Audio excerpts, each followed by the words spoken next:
Hello students, आज हम electrostatics का new topic electric dipole moment के बारे में पढ़ेंगे। इलेक्ट्रिक डाइपोल मोमेंट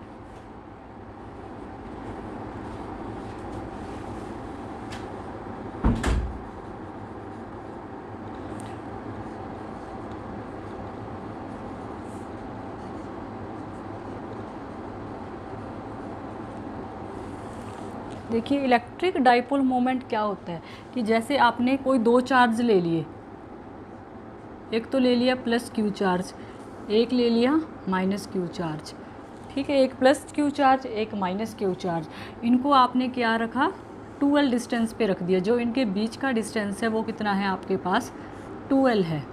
ठीक है, एक तो प्लस क्यू चार्ज, एक माइनस क्यू चार्ज, उनको क्या रख दिया, 2L डिस्टेंस पे रख दिया। मान लीजिए कि इनका जो सेंटर है वो है O, मतलब कि सेंटर O से इधर भी दूरी L है और इधर भी दूरी कितनी है, L।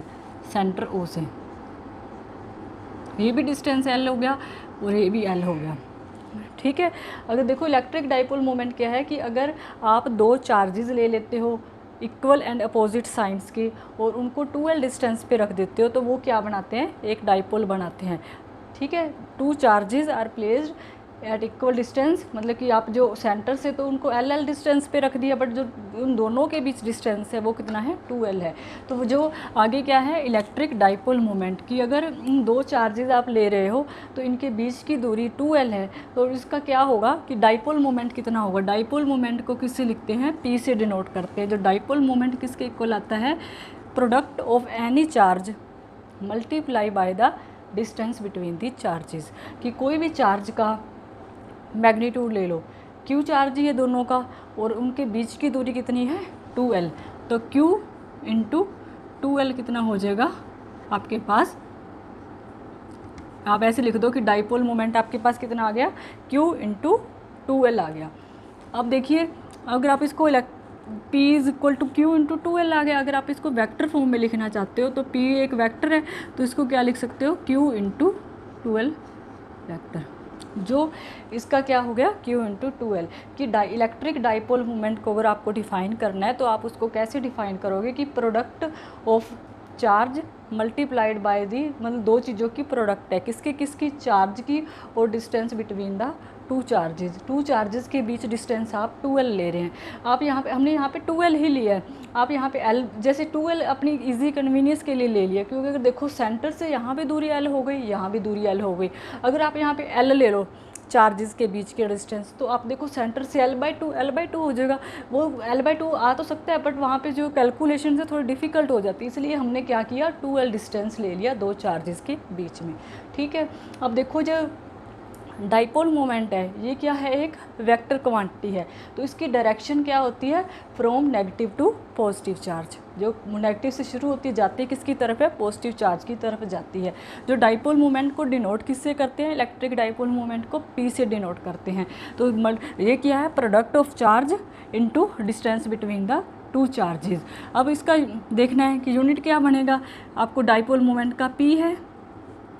ठीक है, P किसके इक्वल आएगा, चार्ज है, चार्ज को आप कूलाम में लेते हो, जो दूरी होती है उसको हमेशा मीटर में लेते हो या सेंटीमीटर में लेते हो, तो कूलाम मीटर इसका क्या आ गया, यूनिट्स आ गए। ठीक है, इसके यूनिट्स क्या हो गया, कूलाम मीटर। अगर आपने इसका डायमेंशनल फार्मूला देखना है, डायमेंशनल फार्मूला क्या आएगा, आपको पता है कि Q किसके बराबर होता है, IT के इक्वल, या मतलब जो करंट होता है, जो करंट किसके इक्वल लेते हैं, चार्ज अपॉन टाइम के इक्वल लेते हैं। तो चार्ज किसके इक्वल आ जाएगा, IT। I यहाँ पे करंट है, T क्या है, टाइम। तो देखो आपके पास P किसके इक्वल बन जाएगा, P देखेंगे तो आपके पास बन जाएगा IT मल्टीप्लाइड बाय 2L ले लिया। तो देखो IT है यहाँ पे जो ले रहे हैं, IT इंटू 2L। तो जो I है इसका तो एम्पियर में लेते हैं करंट को, टाइम को किस में लेते हैं, सेकंड्स में, और लेंथ को किस में लेते हैं, L में। तो आपके पास क्या आ जाएगा, M0 A1 L1 T1। ये आपके पास क्या आ गया, dimensional formula of the electric dipole moment. ठीक है, सभी को समझ आ गया कि डाइपोल कैसे बनता है कि अगर आप दो चार्जेस को equal and opposite charges are separated by distance 2l they form a dipole. अगर इनका डाइपोल मोमेंट निकालना है तो एक चार्ज को इसके डिस्टेंस से गुणा कर दिया। डाइपोल मोमेंट क्या है, एक वेक्टर क्वांटिटी है। वेक्टर क्वांटिटी है तो ये इसकी डायरेक्शन होगी, वो डायरेक्शन कहाँ से कहाँ तक होती है, हमेशा नेगेटिव से पॉजिटिव की तरफ होती है। तो नोट कर लीजिए, direction is always from negative to positive. Direction इसकी नेगेटिव से पॉजिटिव की तरफ होती है और इसका यूनिट क्या है, कूलाम मीटर, क्योंकि आप दूरी को, डिस्टेंस को मीटर या सेंटीमीटर में लेते हो। और इसका dimensional formula m0 a1 t1 l1 आ गया। ठीक है, ये सब नोट कर लीजिए आप जल्दी से इसे पोज करके।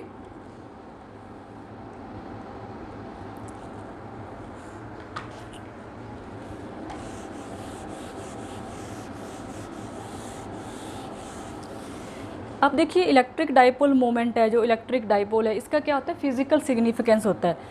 Physical significance of electric dipole.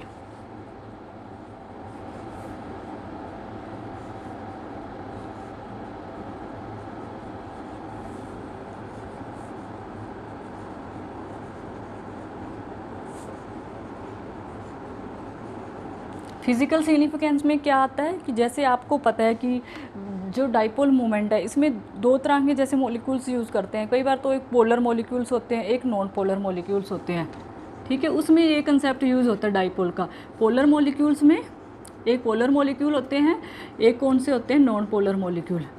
Polar molecule कौन से होते हैं,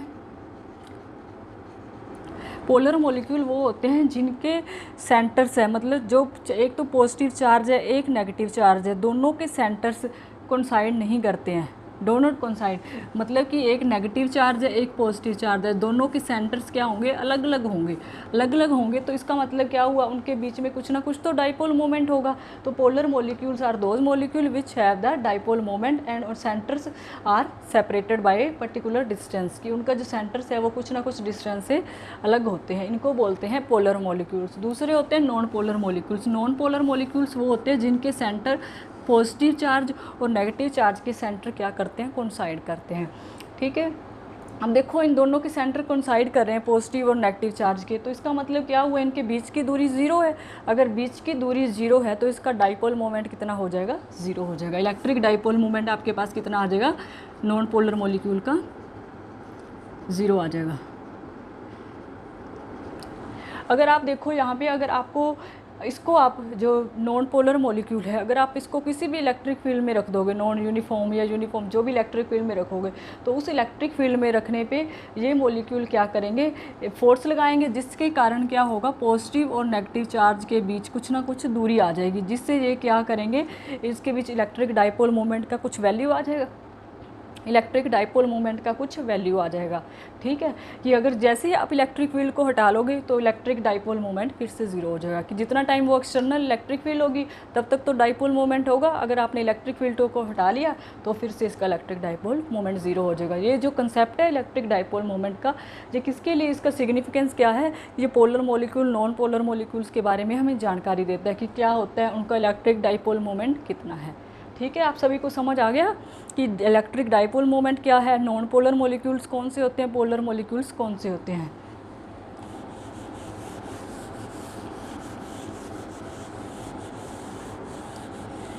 आगे हम नेक्स्ट टॉपिक जो करने जा रहे हैं वो है अब डाइपोल मोमेंट।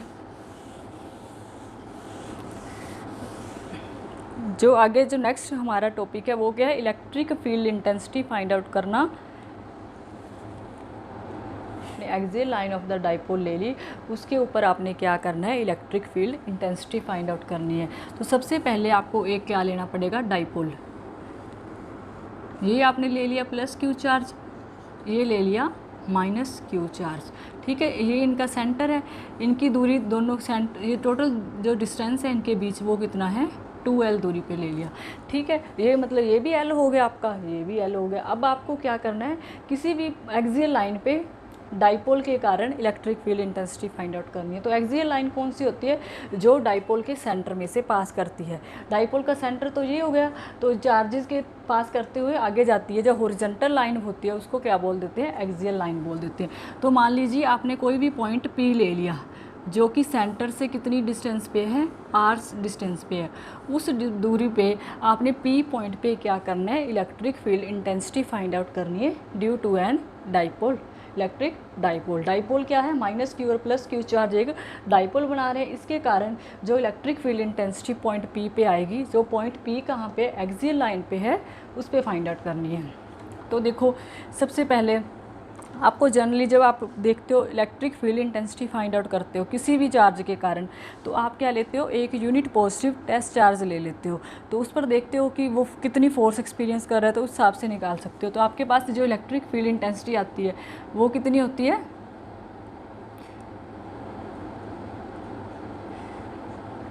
1/4πε0 Q/r²। ये इलेक्ट्रिक फील्ड का जो जनरली फॉर्मूला है ये इतना होता है, ठीक है। अब देखो आपको क्या निकालनी है, प्लस क्यू चार्ज के कारण भी निकालनी है, माइनस क्यू चार्ज के कारण भी निकालनी है पॉइंट P पे। जो पॉइंट P पे अपने सपोज कर लिया कि कोई भी टेस्ट चार्ज रख दिया, पॉजिटिव टेस्ट चार्ज, पॉजिटिव को रिपेल करेगा, तो पॉजिटिव चार्ज के कारण जो इलेक्ट्रिक फील्ड इंटेंसिटी आएगी वो इस साइड पर होगी, ठीक है। पॉजिटिव नेगेटिव को डायरेक्ट करेगा, तो इस इलेक्ट्रिक फील्ड इंटेंसिटी की डायरेक्शन इस साइड पे आएगी, ठीक है। अब आप देखो कि electric field intensity due to positive charge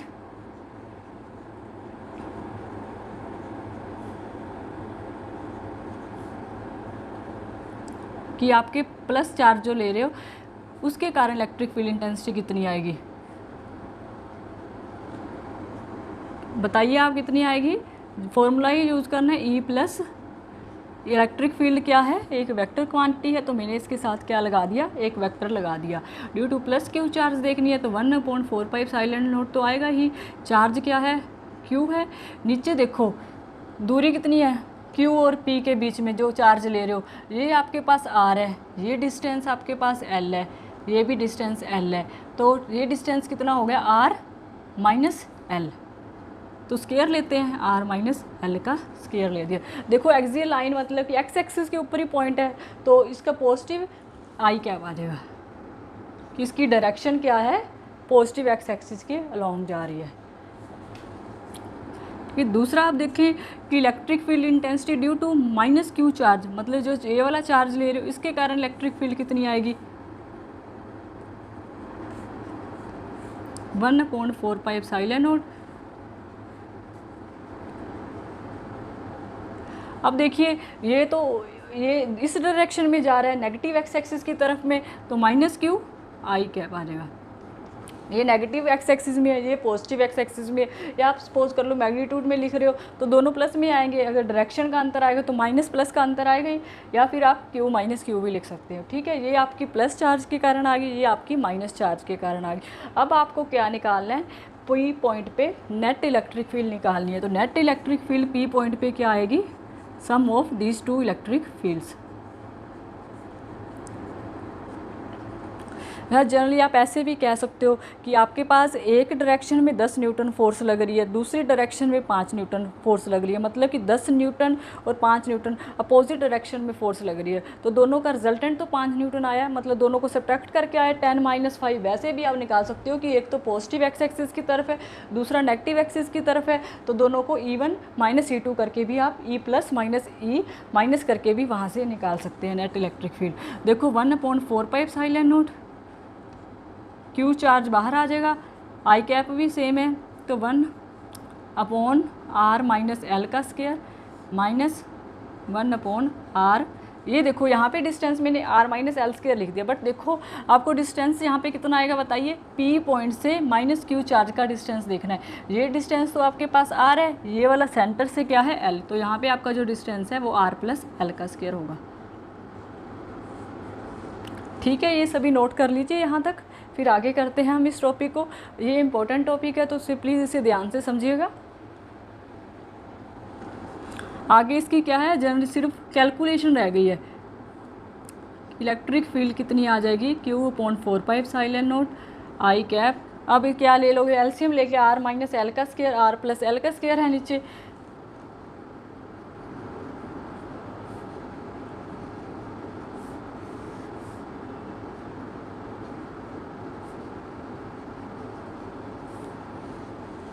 note कर लो यहाँ तक, सभी नोट कर लिया सभी ने।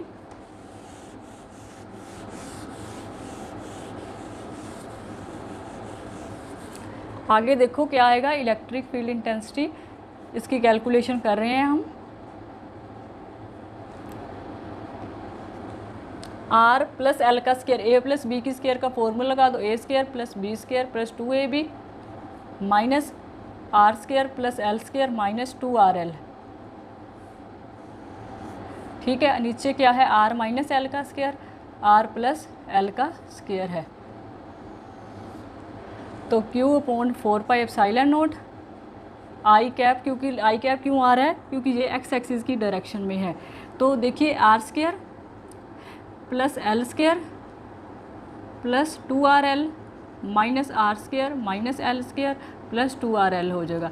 ये आर स्क्वायर प्लस माइनस ये कैंसिल हो जाएंगे, आपके पास सिर्फ क्या रह जाएगा,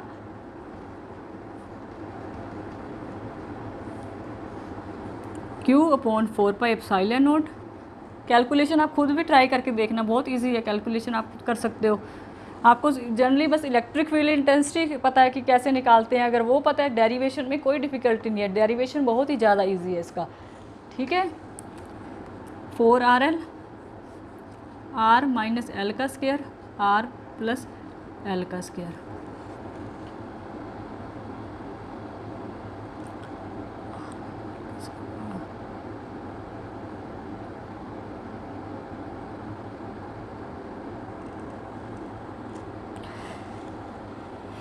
अब देखो आपको यहाँ पे आर माइनस एल का स्क्वायर आर प्लस एल का स्क्वायर है, तो इसकी जगह पे देखो ए माइनस बी, ए प्लस बी बन रहा है ना, स्क्वायर बन रहा है।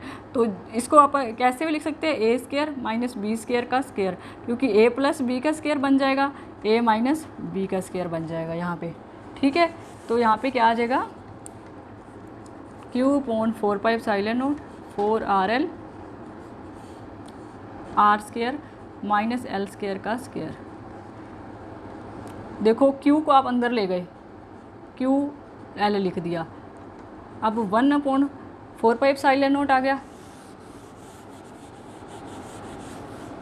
आगे देखिए कैलकुलेशन है सिर्फ इसकी, और कुछ भी नहीं है। 1 upon 4πε0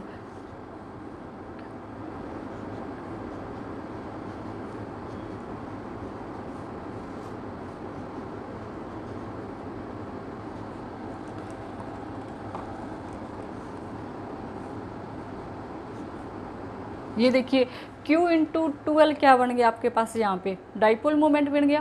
product of charge multiplied by the distance between the two charges या dipole is called the dipole moment. तो इलेक्ट्रिक फील्ड इंटेंसिटी में आप डाइपोल की टर्म में आपने निकाल दिया P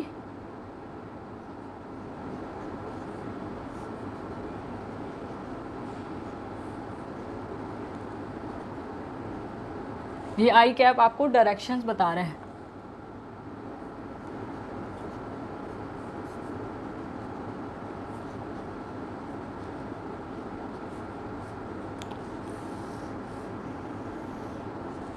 ये आपके पास क्या आ गया, electric field intensity due to an electric dipole on the axial line of the dipole.